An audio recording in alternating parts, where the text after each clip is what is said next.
ಸತ್ಯದ ಬಗ್ಗೆ ಕಾಳಜಿ ಬರಬೇಕಾದ್ರೆ ಏನಾಗಬೇಕು? ಅದಕ್ಕೆ ಬಹಳ ಸುಂದರವಾದ ಒಂದು ಸಂಗತಿ ಹೇಳ್ತಾರೆ. ಏನಾಗಬೇಕಂತ ಗೊತ್ತಾ? ವಾಸ್ತವಿಕ ಮನುಷ್ಯ ಅಬ್ಸರ್ವ್ ಮಾಡ್ಬೇಕಂತ ಲೈಫನ್ನು.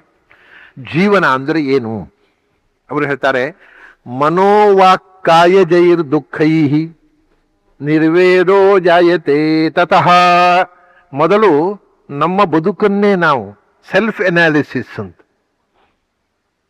ನಮ್ಮ ಬದುಕಿನ ಬಗ್ಗೆ ನಾವು ಅಬ್ಸರ್ವ್ ಮಾಡಬೇಕಂತ. ಅವಾಗ ಬದುಕೊಂದ್ರೆ ಏನು? ಮನೋವಾಕ್ಕಾಯ ಜೈರ್ ದುಃಖೈ. ಮನಸ್ಸಿನಲ್ಲಿ ನಾನಾ ಬಗೆಯ ಸಂಕಟಗಳು, ವೇದನೆಗಳು, ನೋವುಗಳು. ಏನೋ ಕನಸು ಕಾಣ್ತೇವೆ, ಅದು ಈಡೋದಿಲ್ಲ. ಮನಸ್ಸಿನಲ್ಲಿ ಯಾವಾಗಲೂ ಚಿಂತೆ, ದುಃಖ. ಮಾತಿನಿಂದ ಯಾರೋ ಏನೋ ಮಾತಾಡಿಬಿಡ್ತಾರೆ, ನಮಗೆ ಇಷ್ಟವಲ್ಲದ ಮಾತಾಡಿಬಿಡ್ತಾರೆ, ಎದುರು ಮಾತಾಡಿಬಿಡ್ತಾರೆ, ಬೈದು ಬಿಡ್ತಾರೆ, ನಿಂದಿಸ್ತಾರೆ, ಟೀಕಿಸ್ತಾರೆ. ಅದರಿಂದ ನೋವಾಗತ್ತೆ. ಮನಸ್ಸಿನಿಂದ ನೋವು, ಮಾತಿನಿಂದ ನೋವು.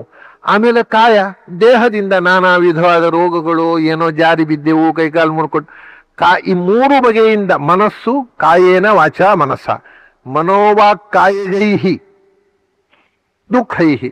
ಈ ಲೈಫಿನಲ್ಲಿ ನಾವು ಇದನ್ನ ಲಿಸ್ಟ್ ಮಾಡ್ತಾ ಹೋದರೆ ದುಃಖ ಹೆಚ್ಚೋ ಸುಖ ಹೆಚ್ಚೋ ನೋಡ್ರಿ.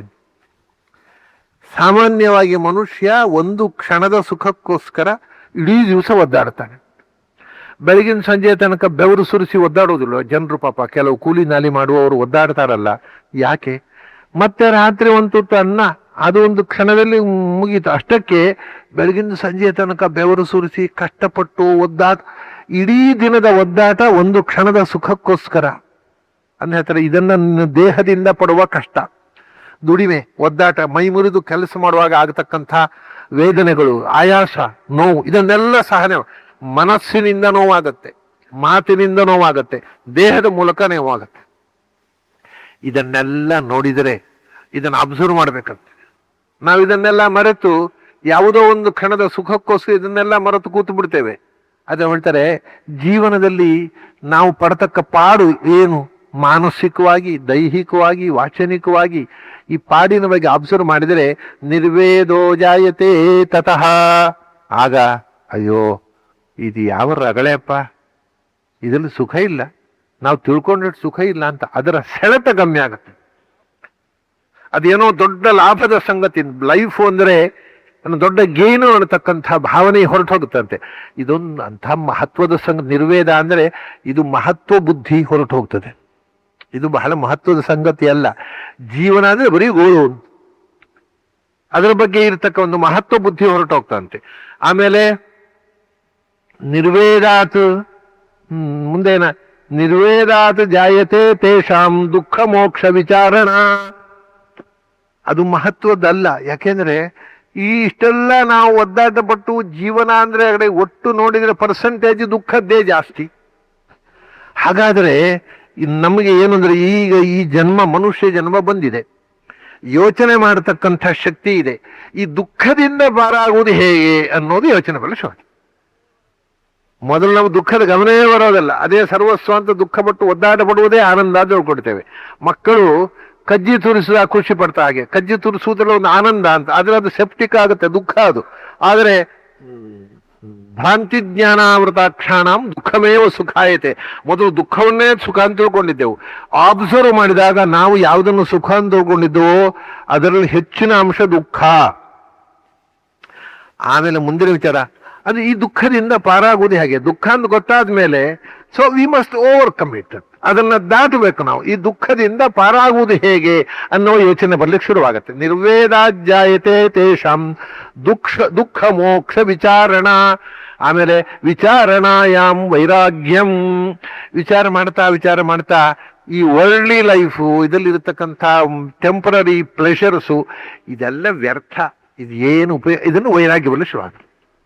ವಿಚಾರಣಾಯಾಮ್, ಇದನ್ನು ವಿಚಾರ ಮಾಡ್ತಾ ಎನಲೈಸ್ ಮಾಡ್ತಾ ಇದರ ಬಗ್ಗೆ ಒಂದು ಜಿಹಾಸೆ ಬರಲಿಕ್ಕೆ ಶುರುವಾಗುತ್ತೆ. ಬೇಡವೇ ಬೇಡ, ಇದನ್ನು ಕಟ್ಟಿಕೊಂಡು ಏನು ಸುಖ ಅಂತಕ್ಕ ಭಾವನೆ ಪಡಿಸುತ್ತೆ. ವೈರಾಗ್ಯ ಬಂತು, ಡಿಟ್ಯಾಚ್ಮೆಂಟ್ ಬಂತು. ನಮಗೆ ಅಲ್ಲಿ ಅಟ್ಯಾಚ್ಮೆಂಟ್ ಇರುವಷ್ಟು ಕಾಲ ಅದರಲ್ಲಿರತಕ್ಕಂಥ ಡಿಫೆಕ್ಟ್ಸೇ ಕಾಣುವುದಿಲ್ಲ. ನಾವು ಯಾವುದನ್ನು ತುಂಬಾ ಪ್ರೀತಿಸ್ತೇವೋ ಅದರ ತಪ್ಪುಗಳನ್ನು ಸಮರ್ಥಿಸ್ತೇವೆ. ತಪ್ಪು ಕಾಣೋದೇ ಇಲ್ಲ ನಮಗೆ. ಆದರೆ ಅದರ ಅಟ್ಯಾಚ್ಮೆಂಟ್ ಹೋದಾಗ ಅದರಲ್ಲಿರ್ತಕ್ಕ ದೋಷಗಳು ಕಾಣಲಿಕ್ಕೆ ಶುರುವಾಗ್ತವೆ. ಅಂದ್ರೆ ವೈರಾಗ್ಯಾತ್ ದೋಷ ದರ್ಶನಂ. ಯಾವಾಗ ಅಟ್ಯಾಚ್ಮೆಂಟ್ ತಪ್ಪಿತೋ ಆವಾಗ ಓಹೋ, ನಾನು ಯಾವುದನ್ನ ತುಂಬಾ ಜೀವನದ ಸಾರ ಸರ್ವಸ್ವ ಅಂತ ತಿಳ್ಕೊಂಡಿದ್ದೆ, ಅದರಲ್ಲಿ ಇರ್ತಕ್ಕ ದೋಷಗಳು ಕಾಣಿಸೋದು, ಒಂದೊಂದು ಡಿಫೆಕ್ಟ್ಸ್. ನಾವು ಒಂದು ವಸ್ತುವನ್ನು ಪ್ರೀತಿಸುವ ತನಕ ಅದರಲ್ಲಿರುವ ದೋಷವೇ ಕಾಣೋಲ್ಲ, ಎಲ್ಲವೂ ಚಂದ ಕಾಣ್ತದೆ. ನಾವು ಪ್ರೀತಿಸುವ ವಸ್ತುವಿನಲ್ಲಿ ಏನಿದೆ ಅದೆಲ್ಲವೂ ಚಂದ. ಕಾರಣ ದೋಷವನ್ನು ಕಾಣದಂತೆ ನಮ್ಮ ಕಣ್ಪಟ್ಟಿ ಕಟ್ಟಿಬಿಡುತ್ತೆ ಪ್ರೀತಿ, ಅಟ್ಯಾಚ್ಮೆಂಟ್. ಸಂಸ್ಕೃತದಲ್ಲಿ ಒಂದು ಸುಭಾಷಿತ ಇದೆ. ಒಬ್ಬ ಹೊಸತಾಗಿ ಮದುವೆ ಆದವ, ಅವನು ಹೇಳ್ತಾನೆ ಮತ್ತೊಬ್ಬ ತನ್ನ ಸ್ನೇಹಿತನ ಹತ್ರ, ನನ್ನ ಹೆಂಡತಿ, ಐ ಆಮ್ ವೆರಿ ಫಾರ್ಚುನೇಟ್, ನನಗೆ ಒಳ್ಳೆ ಹೆಂಡತಿ ಸಿಕ್ಕಿದ್ದಾಳೆ. ಯಾಕೆ? ನನಗೆ ಏನು ಇಷ್ಟವೋ ಅದೇ ರೀತಿ ಮಾಡ್ತಾಳೆ ಅವಳು, ಅಂತ ಒಬ್ಬ ಹೆಂಡತಿ ಸಿಕ್ಕಿಬಿಟ್ಟಿದ್ದಾಳೆ ನನಗೆ, ನನ್ನ ಭಾಗ್ಯ ಅಂತಾನೆ ಅವ. ಈ ಮದುವೆ ಆಗಿ ಸ್ವಲ್ಪ ಸರ್ವೀಸ್ ಆದವ ಇದ್ದಾನಲ್ಲ ಪೆದ್ದ, ಹಂಗಲ್ಲ.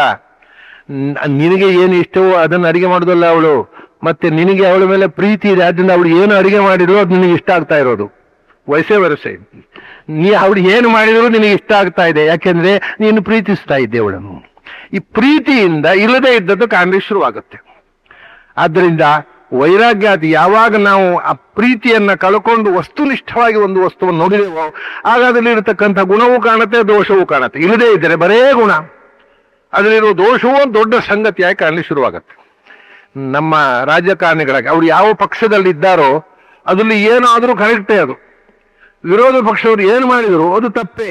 ಯಾಕೆಂದ್ರೆ ಅವರು ತಪ್ಪು ಮಾಡುವ ಹಾಗೇ ಇಲ್ಲ, ಎದುರಿನವರು ಒಳ್ಳೇದು ಮಾಡುವ ಹಾಗೆ ಇಲ್ಲ. ಈ ತರ ಕಾಣುತ್ತಲ್ಲ, ಕಾರಣ ಏನು? ಕಣ್ಪಟ್ಟಿ ನೋಡುವ ಕಣ್ಣು ಕಳ್ಕೊಂಡಿರ್ತೇವೆ ನಾವು ಒಂದು ಪಕ್ಷದ ಆವೇಶದಿಂದ. ಹಾಗೆ ಪ್ರಪಂಚದಲ್ಲಿ ನಾವು ಮುಳುಗಿದಷ್ಟು ಕಾಲ ಅದರಲ್ಲಿರತಕ್ಕಂಥ ಡಿಫೆಕ್ಟ್ಸೇ ಕಾಣುವುದಿಲ್ಲ. ಅದರಿಂದ ನೀನು ದೂರ ನಿಂತು ಅದನ್ನು ಅಬ್ಸರ್ವ್ ಮಾಡು, B detached and observe it. ಆಗ ದೋಷ ದರ್ಶನಂ, ಆಗ ಅದರಲ್ಲಿರತಕ್ಕಂಥ ಡಿಫೆಕ್ಟ್ಸು, ಕೊರತೆಗಳು, ದೋಷಗಳು ಒಂದೊಂದೇ ಕಾಣಲಿಕ್ಕೆ ಶುರುವಾಗ್ತವೆ. ಕಂಡ್ರೆ ದೋಷ ಕಂಡ ಮೇಲೆ ದೋಷಾನಾಂ ದರ್ಶನಾಚ್ಚೈವ ಜ್ಞಾನೋತ್ಪತ್ತಿ ಹೇಷ್ಯತೆ. ಯಾವಾಗ ದೋಷ ಕಂಡಿತೋ ಆವಾಗ ನೀನು ಜ್ಞಾನ ಮಾರ್ಗದಲ್ಲಿ ಬೆಳೀಲಿಕ್ಕೆ ಶುರು ಮಾಡಿದೆ. ಆವಾಗ ಸತ್ಯದ ಸಾಕ್ಷಾತ್ಕಾರಕ್ಕೆ ಬೇಕಾದ ಕ್ವಾಲಿಫಿಕೇಶನ್ ಬರುತ್ತೆ. ಹೀಗೆ ಸತ್ಯದ ಬಗ್ಗೆ ನಮಗೆ ಆಸಕ್ತಿ ಬೆಳಿಬೇಕಾಗಿದ್ರೆ ಇದೇ ಸರ್ವಸ್ವ ಅಂತಕ್ಕಂಥ ಭಾವನೆ ಹೋಗಬೇಕು. ಅದು ಹೋಗದೇ ಇದ್ರೆ ಸತ್ಯದ ಬಗ್ಗೆ ಕಾಳಜಿ ಬರೋದಿಲ್ಲ. ಅಯ್ಯೋ ನಿಮ್ಮ ಸತ್ಯ, ನಿಮ್ಮ ವೇದ ಅಂತ ಕಟ್ಟಿಕೊಂಡು ಏನು ಮಾಡೋದ್ರಿ? ಬದುಕಬೇಕು, ಹೊಟ್ಟೆ ತುಂಬ ತಿಂದು ಸುಖವಾಗಿ ಬದುಕಬೇಕು, ಅದಕ್ಕೆ ಒಂದು ಕೈ ತುಂಬ ಸಂಪಾದನೆ ಮಾಡಿ, ಇಷ್ಟೇ. ಅದರ ಆಚೆಗೆ ಯೋಚನೆ ಹೋಗಲ್ಲ. ಆದರೆ ಅದು ಎಷ್ಟು ಫೂಲಿಶು, ಅದು ಪ್ರಾಣಿ ತುಲ್ಯವಾದ ಜೀವನ ಅನ್ನತಕ್ಕಂಥ ಎಚ್ಚರ ಬರಬೇಕಾಗಿದ್ರೆ, ಲೈಫನ್ನ ನೋಡ್ಬೇಕಾಗಿದ್ರೆ ದೂರ ನಿಂತು ನೋಡ್ಬೇಕು. ಅದರಲ್ಲೇ ಕೂತು ನೋಡಿದ್ರೆ ಕಾಣೋದಿಲ್ಲ. ಈಗ ನೀವು ನೀರನ್ನ, ಬಾವಿಯ ನೀರನ್ನ ಗಮನಿಸಬೇಕಾಗಿದ್ದರೆ ಮೇಲೆ ನಿಂತು ಕೆಳಗೆ ನೋಡಬೇಕು, ಹೊರತು ಬಾವಿ ನೀರಿನೊಳಗೆ ಕೂತ್ಕೊಂಡ್ರೆ ಏನು ಗೊತ್ತ? ಹಾಗೆ ನೀರಿನೊಳಗೆ ಮುಳುಗಿ ಕೂತವನಿಗೆ ನೀರಿನ ಅನುಭವ ಅಲ್ಲ, ಹಿಂಸೆ ಅದು. ಹಾಗೆ ಹೊರಗೆ ನಿಂತು ನೀರನ್ನ ನೋಡಬೇಕು. ಹಾಗೆ ನೀನು ಪ್ರಪಂಚದಿಂದ ದೂರ ನಿಂತು ಡಿಟ್ಯಾಚ್ಡ್ ಆಗಿ ಅದನ್ನ ಅಬ್ಸರ್ವ್ ಮಾಡು. ಆಗ ಅದರಲ್ಲಿರತಕ್ಕ ಒಳ್ಳೆಯ ಅಂಶವೂ ಗೊತ್ತಾಗತ್ತೆ, ಕೆಟ್ಟ ಅಂಶ. ಇಲ್ಲದೆ ಇದ್ದರೆ ಇಷ್ಟೇ ಪ್ರಪಂಚ ಅಂದ್ರೆ ಇಷ್ಟೇ. ನಮಗೆ ನಮ್ಮ ಜಿಲ್ಲೆಯಲ್ಲೊಬ್ರು ಅವಧೂತರಿದ್ದಾರೆ. ಅವ್ರು ಯಾವಾಗಲೂ ಒಂದು ಮಾತಾಡೋದು, ತನಗೆ ತುಂಬಾ ಖುಷಿ ಅವರ ಮಾತು. ಅವರು ಯಾವಾಗಲೂ ಹೇಳೋದು, ಅವರು ನಾವು ಇದೇ ಅಂತ ತಿಳ್ಕೊಂಡಿದ್ದೆವು, ದೋಷಾನಾಂ ದರ್ಶನಾಚ್ಚೈವ ಜ್ಞಾನೋತ್ಪತ್ತಿ ಇಹೇಷ್ಯತೆ.